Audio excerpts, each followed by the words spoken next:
My childhood was very dark.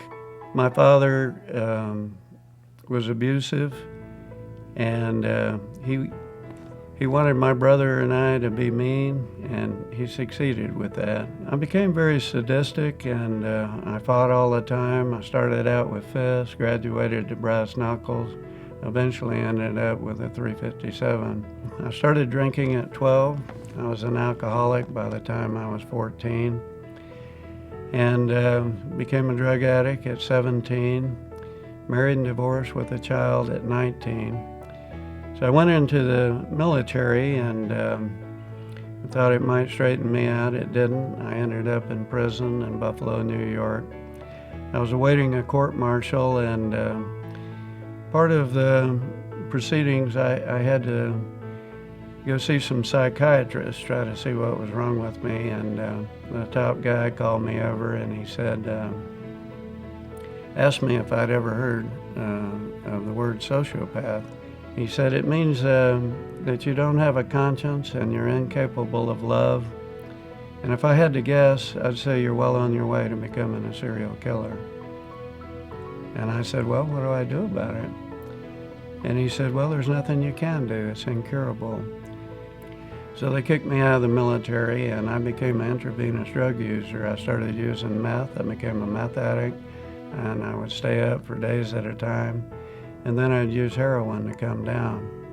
The police wanted me off the street, and pretty soon I was arrested. Their case fell apart, and I was released on a technicality. I got back outside and started using more drugs, committing more violent crimes. And I found out that the police were looking for me again. And I hitchhiked up to Atlanta, Georgia, and when I got up there, I didn't know anybody. I didn't have any money. I was homeless. I didn't have any friends. I didn't have any family. But I sold a pint of blood for $7, and then I got a hatchet and started cleaning bricks with the daily labor force for $15 a day. As soon as I got enough money, I went out to a bar. I got drunk, and I beat a man almost to death. Then I went and got in a car, went out and had a head-on collision. I was very seriously injured. So I had this long recovery in the hospital, and I befriended a nurse up there. Her name was Lydia. She was a very large African-American lady, and really one of the first friends I ever had in my life. So she would bring me books from the library, and I would read a stack of them each week and then send them back. The librarian started sending me a list of all the best-selling books in the world.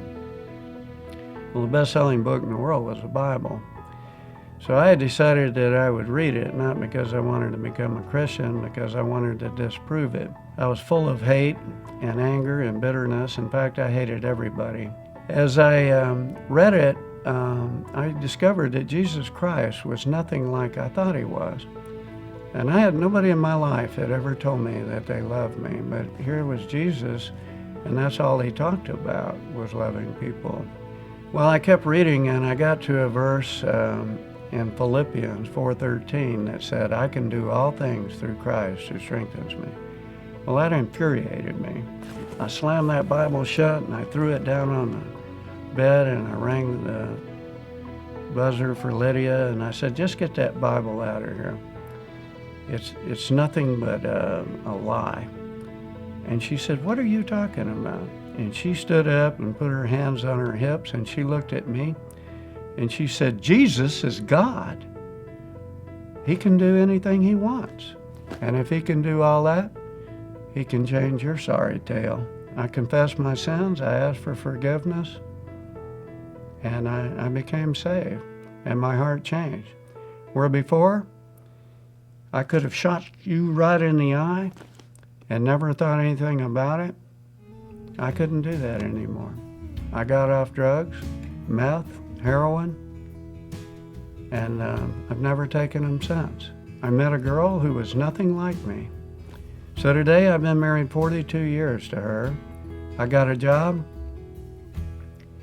and it was the worst job in a big paint plant, 17 acres, Glidden Paint Company in Atlanta, Georgia. My job was to keep up with the labels. I made $300 a month. I had to take a bus to work because I didn't have a car. And I figured out a way to save them a tremendous amount of money on paint labels. So they promoted me. And then I went in the next department and I did the same thing. They promoted me again. I went through every department and worked my way all the way up into plant management. And as I reached that pinnacle, I decided I really wanted my own company. My wife was mad at me because she didn't want me to quit my job. But I did. I said, I can do all things through Christ who strengthens me. That had become my life's verse. I started a little paint company in my basement. I borrowed $1,000 on my credit card. 6 months later, it was a multi-million-dollar business. I went on from there to found 13 other companies. They were all multi-million-dollar successful companies. The last one I sold for $75 million. And I learned a lot in life. One of the things I learned, the dictionary's wrong about success, because I've slept on the side of the road in freezing cold and eaten in missions in the Salvation Army, gotten my clothes there. And I've flown in private jets and stayed in the finest hotels and eaten in the finest restaurants in the world and had every material possession that anybody could want.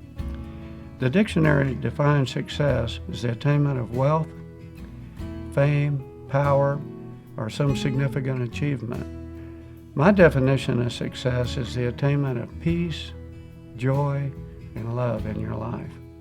And you can have that if you live in a mobile home or a cardboard box, for that matter, or in a grand mansion. But the only way you can have it is through Jesus Christ. And I hope that you find Jesus Christ in your life like I did.